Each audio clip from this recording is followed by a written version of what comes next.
안녕하십니까. 고려대 경영대학 이만우입니다. 오늘은 미국 트럼프 정부의 감세안과 이거에 대한 한국 정부의 대응 방안을 말씀드리겠습니다.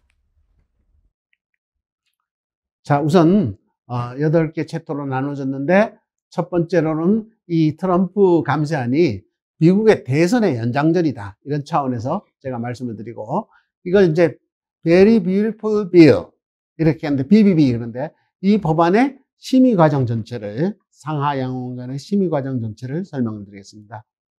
세 번째로서는 주요 개정 방향을 말씀드리고, 네 번째는 기업과세 관련 사항, 다섯 번째는 개인과세 관련 사항을 나눠서 설명드립니다. 그리고 특별히 이제 뭐 해외 송금세, 뭐 특정 주식에 대한 세금, 이런 문제를 좀 설명드리고, 다음에는 이게 BBB가 참 빛과 그림자가 있습니다. 이거에 대해서 굉장히 혜택을 보는 데도 있고 굉장히 부작용도 많이 있는데 그걸 비교해서 설명을 드리겠습니다. 그리고 나서는 한국은 어떻게 대응할 건가, 이 과제를 설명을 드리겠습니다. 자, 이 BBB는 결국 대선의 연장전입니다. 그러니까 미국 대선이 작년 11월 5일에 시행됐죠. 그래서 도널드 트럼프가 한 번 쉬고, 그러니까 대통령을 두 번째 대통령 2기가 출범을 했습니다. 그 카멜라 해리스가 민주당 후보로 나왔는데 하여튼 뭐 상당한 표 차이로 누르고 당선됐죠. 그리고 1월 20일 날 취임식을 가졌습니다. 자, 그런데 선거운동 당시에 벌써 방향이 완전히 달랐습니다. 해리스는 대기업 규제 강화, 그 다음에 법인세와 소득세를 더 인상한다. 그래서 중산층을 보호한다. 이게 아주 해리스의 민주당의 방향이었습니다.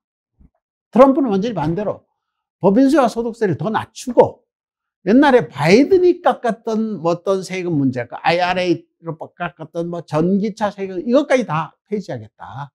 그리고 세수가 부족할 때는 수입물품에 대한 관세율을 대폭 인상하겠다, 이런 공약을 했습니다.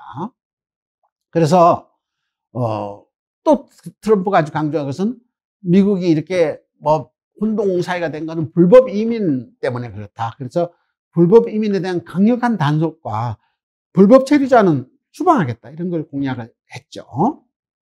그래서 이번 이제 7월 2일에 하원이 최종 동의를 해서 감세법안 OBBA, One Beautiful Big Bill Act인데 이게 통과를 했습니다. 그러니까 자, 근데 이게 내용이 아주 좀 재밌습니다. 우선 민주당 상원의원과 민주당 하원의원은 전 절차에 걸쳐서 전원이 반대 표결을 했습니다. 한 명도 이게 다시 공화당을 찬성한 데가 하나도 없습니다. 그에 비해서 공화당 의원들은 일부 이탈을 했습니다. 상당히 이탈을 했습니다. 그래서 거의 크로스하게, 이 힘겨루기로 거의 크로스하게 이게 통과되는 이런 일이 벌어졌습니다. 그래서 이게 세제 개편안 이렇게 나와 있지만은 대선 연장전 이렇게 됐는데, 거기에서 아슬아슬하게 트럼프가 이긴 걸로 이렇게 해석이 되게 되어 있습니다. 자, 심의 과정을 보면은 우선 작년 11월 5일 대선은 의회 선거도 같이 이루어졌는데요. 미국은 상원은 3분의 1씩, 그러니까 6년 임기인데 3년에 3분의 1씩 이렇게 좀 재선을 하는 그런 차원이고, 하원은 2년 만에 전체적으로 다시 뽑습니다. 근데 그 전에 상원이 49대 51로 민주당 우위였거든요. 그래서 이것도 뭐 민주당이 한 표 위라도 옛날에 전 민주당 대통령도 이게 뭐 상원 통과가 굉장히 어려웠거든요. 이게 표 차이, 만약 무소속 한 사람이 반대를 하면 또 가부동수가 되고 뭐 이렇게 됐습니다.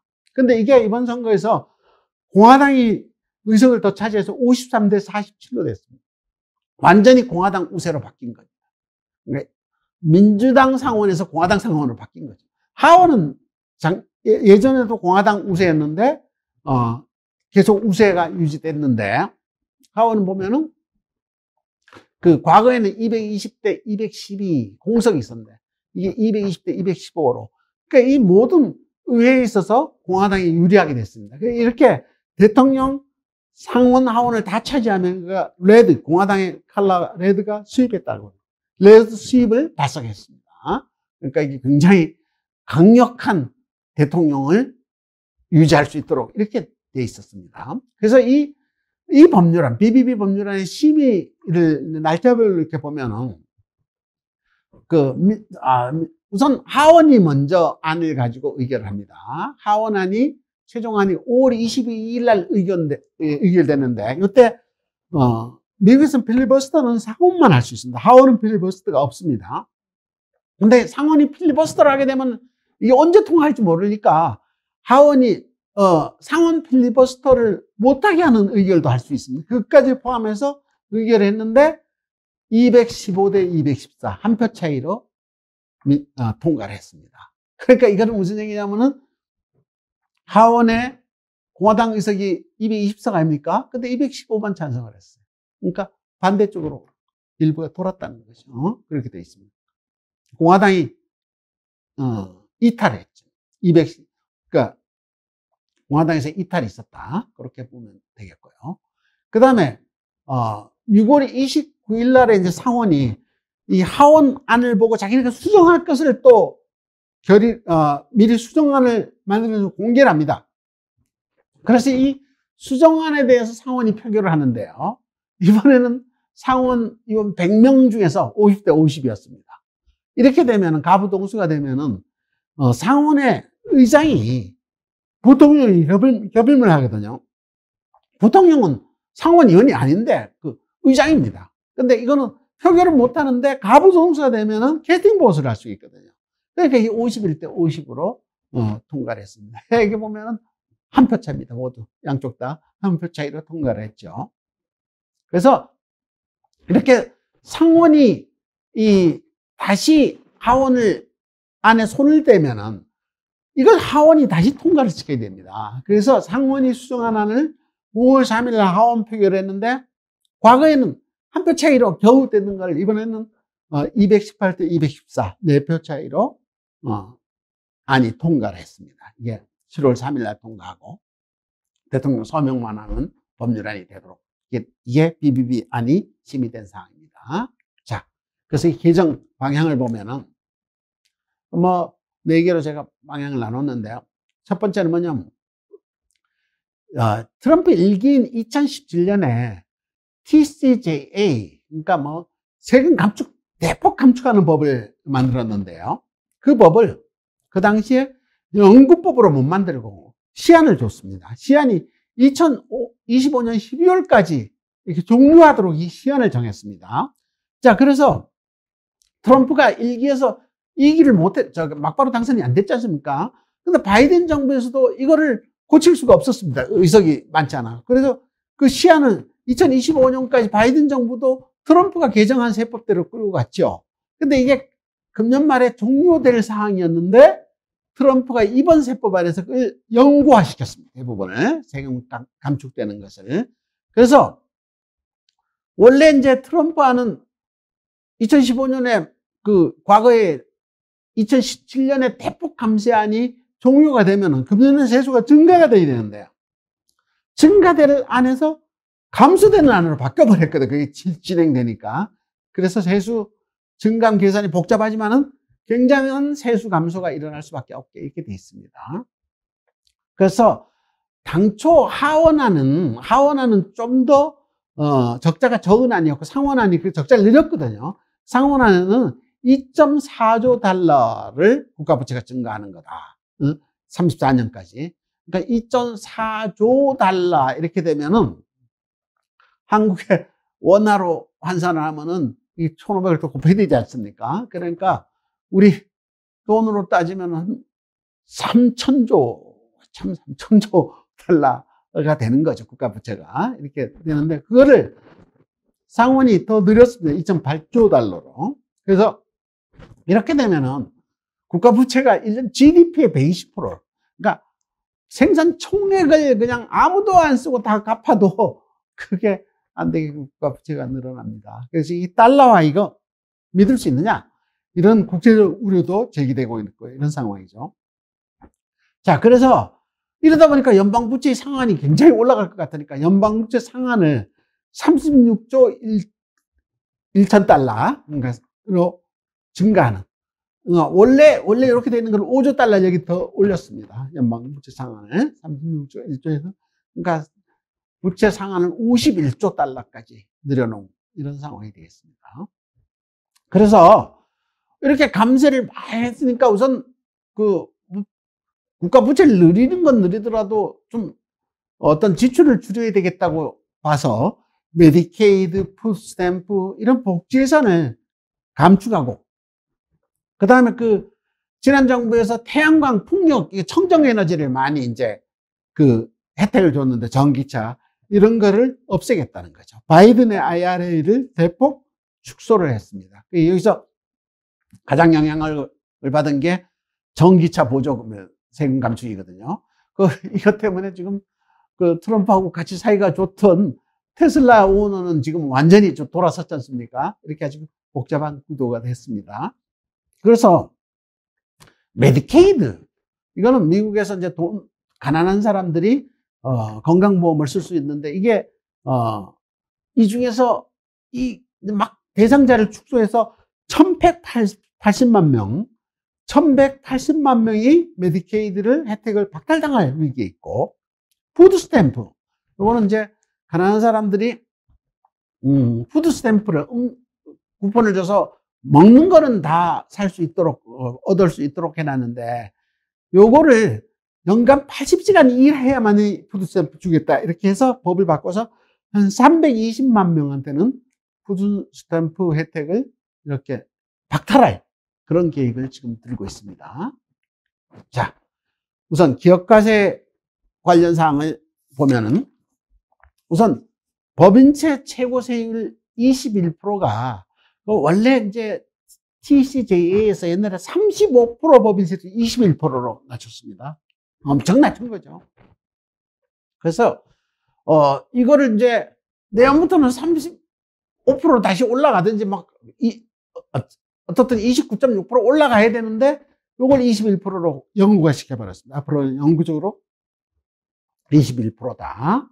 그 다음에 미국의 R&D에 대해서 TCJA에서는 엄청나게 세제 혜택을, 보너스 상각 100%. 이건 뭐냐면 이게 자산인데 이연자산으로 해서 무형자산으로 해서 감가상각을 해야 되는데, 이걸 한꺼번에 다 할 수 있도록, 즉시 상각을 할 수 있도록 이렇게 했는 규정인데, 이걸 영구화시키기로 바꿨습니다. 그래서 이제 미국에서 이익이 나서 세금을, 법인세를 내야 되는 기업 입장에서는 이 법인세를 낼 김에는 그냥 R&D에다 확 투자를 해가지고 법인세를 깎아먹자, 이렇게 되는 혜택을 사용할 수가 있습니다. 그래서 미국 R&D가 엄청나게 늘어날 가능성, 그것도 지금 있습니다. 자, 그 다음에 농업용 부동산에 대한 자금 대여로 받은 금융회사의 이자 수익, 요거는 금융회사가 농업용 부동산에다가 농업을 위해서 꽂은 돈은 25%를 입금불산에 받을 수 있도록 이렇게 했습니다. 그래서 좀 더 싸게 돈을 꽂을 수 있겠죠, 농업에 대해서. 그 다음에 바이든 시절에 제정된 IRA에서 세액공제를 많이 했는데, 요거는 2027년 12월 31일자로 전면 폐지하는 걸로 지금 입법에 되어 있습니다. 그래서 바이든은 이게 상당히 그 환경에 대해서 굉장히 관심이 많았지 않습니까? 트럼프가 보기에는 휘발유가 완전히 기후변화의 주범도 아니라고 보는 거죠. 그렇게 이런 청정에너지 이런 거에 대해서 세액공제를 아주 축소하는 이런 정책을 쓰고 있습니다. 우리나라도 이걸 참 어떻게 해야 될지를 참 고민해야 될 이런 순간이 됐습니다. 그 다음에 과소이익계상세, 디지털 서비스세, 우회수익세 이런 거를 규정해갖고, 요걸 보고 외국이 이런 거를 미국한테 부과하면은 섹션 899에 의해서 우리도 똑같이 보복 관세를 하겠다, 이런 것을 갖다가 하원이 통과를 시켰는데, 이번 상원 조정안에서 그걸 패버렸습니다. 보복 관세. 이건 뭔 얘기냐면은, 이 보복관세가 막 이렇게 나오니까 G7이 보니까 잘못하면 자기네 유럽 국가들이 이런 보복관세를 받겠거든요. 그래서 이 보복관세 대상이 뭐냐면은 구글이나 MS 이런 거가 그 강 유럽이나 뭐 한국에서 이렇게 서비스하는 거에 대해서 세금을 법인을 들려면 15%를 최저한세를 부과하겠다는 거 아닙니까? 그렇게 하면 미국이 보복하겠다 그러니까 G7이 미국 기업에 대해서는 최저한세 부과 안 하겠다 이렇게 선언을 해버렸습니다. 그러니까 미국이 그럼 우리 보복관세 안 하겠다 이렇게 됐거든요. 자, 그러니까 EU가 그럼 한국한테만 이 보복관세 할 거냐? 이것도 문제거든요. 그래서 최저한세 우리가 연구하고 준비하고 그 정도 만들었는데 이게 지금 어떻게 될지 알 수가 없는 상황이 됐습니다. 참 재밌게 흘러가고 있죠. 자, 개인과세. 자, 소득세 최고 세율이 39.39%로 연구됐습니다. 39.6%로 올라가게 되는 거니까 37%로 연구되게 되어 있습니다.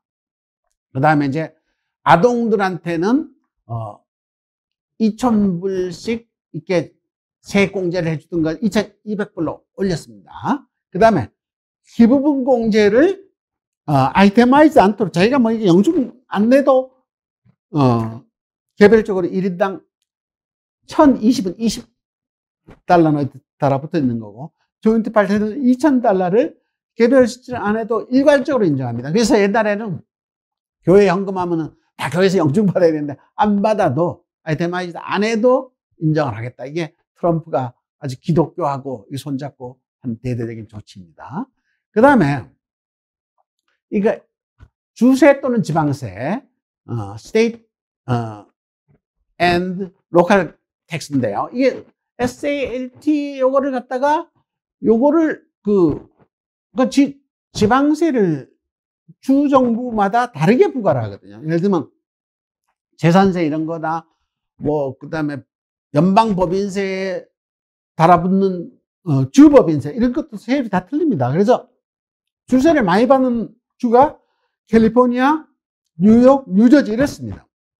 이런 주에는 부자들이 주세를 많이 내거든요. 그 주세를 많이 내니까 연방세도 많이 내고 주세도 많이 내고 이런데 그 부자들은 사실은 트럼프 지지자가 많거든요. 그래서 주세로 낸 세금을 연방세 낼 때 공제를 해주겠다. 소득공제를 인정하겠다. 지금 10,000불밖에 안 해주는데 이걸 40,000불까지 인정해주겠다. 그러니까 이게 주세를 많이 낸 부자들한테는 아주 좋아진 거죠. 자, 그렇게 했기 때문에 주가 또 이 세금을 너무 많이 받은 거를 연방소득에 깎아주니까 주도 일종 보조금을 부담해야 되거든요. 그러니까 이 3개주, 그러니까 아까 제가 말씀드린 캘리포니아, 뉴욕, 뉴저지가 민주당주 아닙니까? 민주당주에서 지금 난리가 났죠, 이게.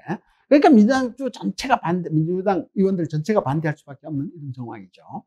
그 다음에 팁 소득을 25,000불까지는 소득에서 제외하겠다. 이걸 이제.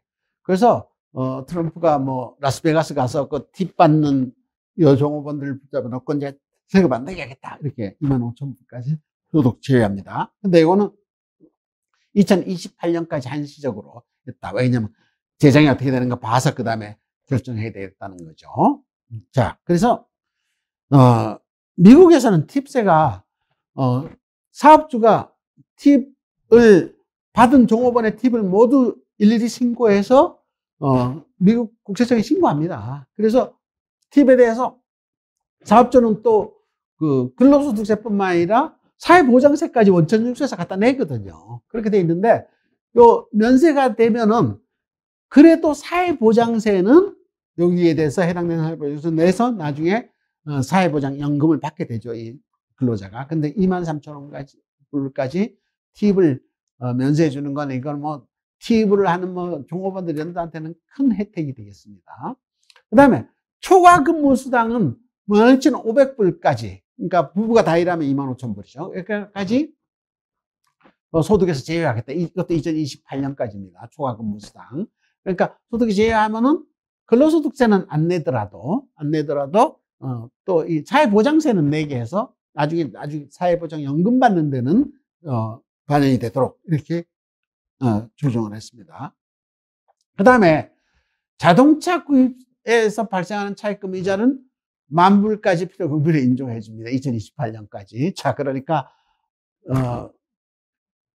전기차는 소득공제 금년에 싹 없애버렸거든요. 그 대신 다른 차 사는 사람은 이렇게 10,000불까지 이렇게 또 필요금리를 인정합니다. 그러니까 이건 트럼프가 또 자기 여태까지 파트너하고 아주 나빠지는 계기가 됐죠. 그래갖고 뭐 당도 맞는다 그러고 그렇게 돼 있는 것이 다 이런 사유가 있겠습니다.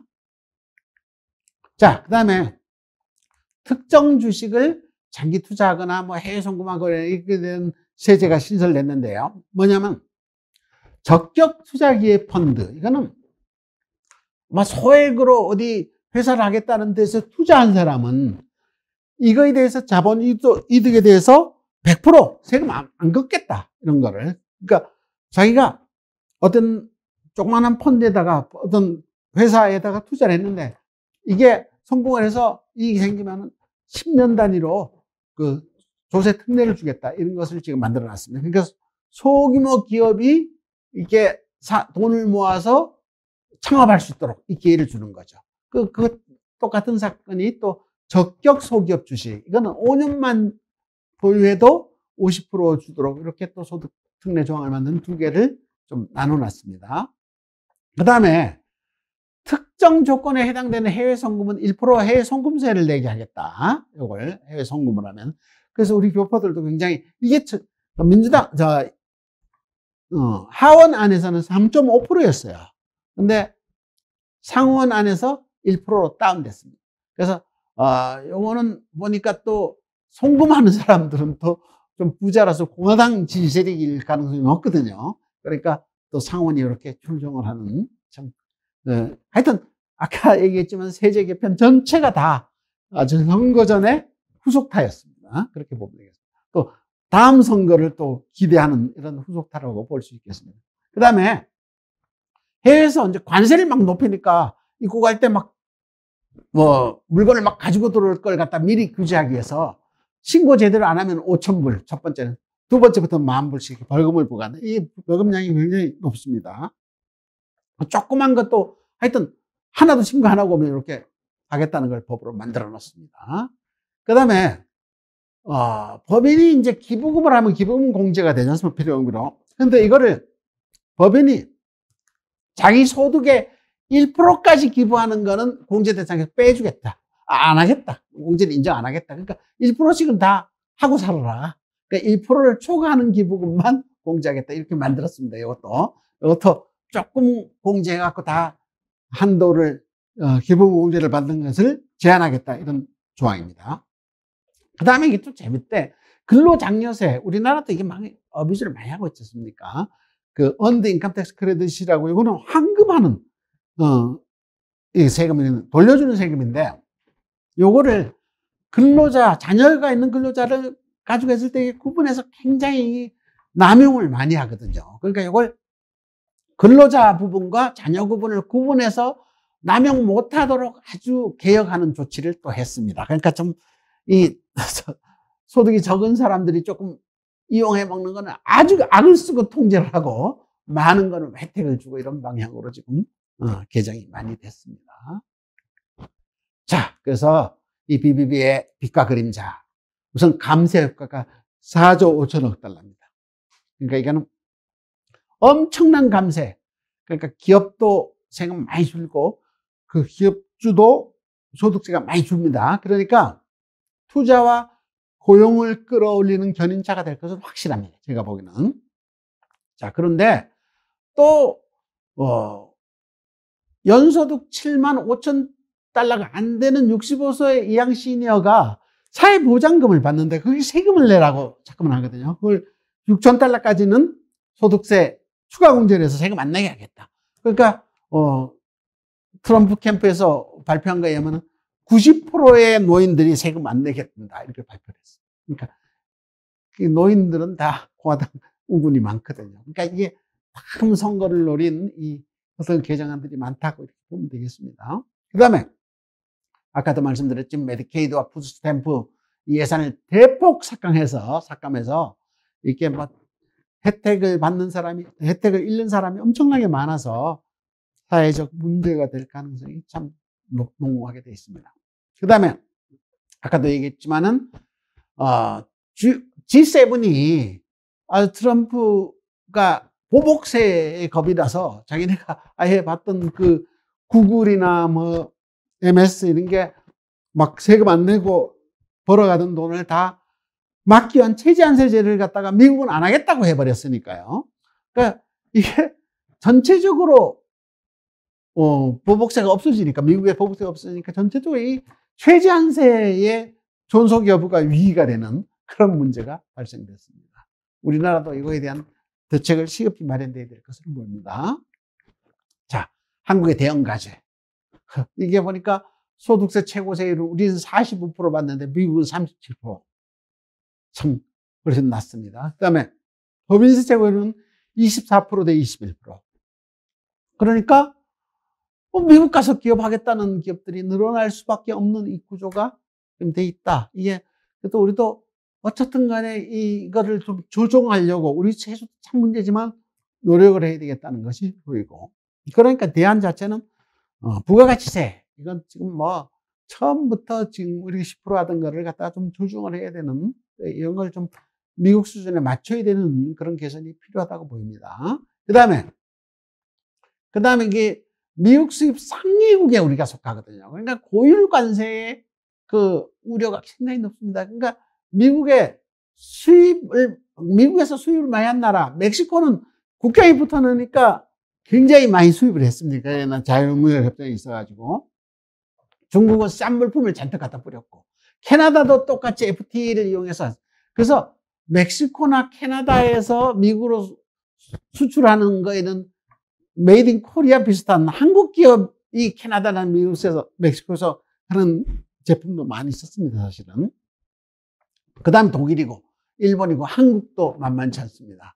그 다음 베트남도 우리를 붙어 있는데, 베트남도 한국 기업이 많거든요. 그래서 전체적으로 한국이 미국에 대해서 엄청난 수출 초과를 하고 있다. 그러니까, 트럼프가 한국이 부자라는 걸 입에 달고 살지 않습니까? 말 자체를. 그러니까 그런 이유도 있기 때문에, 우리가 이 미국에 진출할 기업은 진출하고, 이 관세를 어떻게 할 건가 상당히 협상력을 키우는 방법을 가져야 된다고 봅니다. 그 다음에 한미 군사협정의 방위비 문제가 당장 오늘 또 트럼프가 이걸 강조를 하고 있어서 참 문제입니다. 자, 그래서 우리가 우위성을 가지고 있는 게 조선, 방산 이런 부분이거든요. 미국이 우리의 도움을 안 받을 수가 없게 돼 있거든요.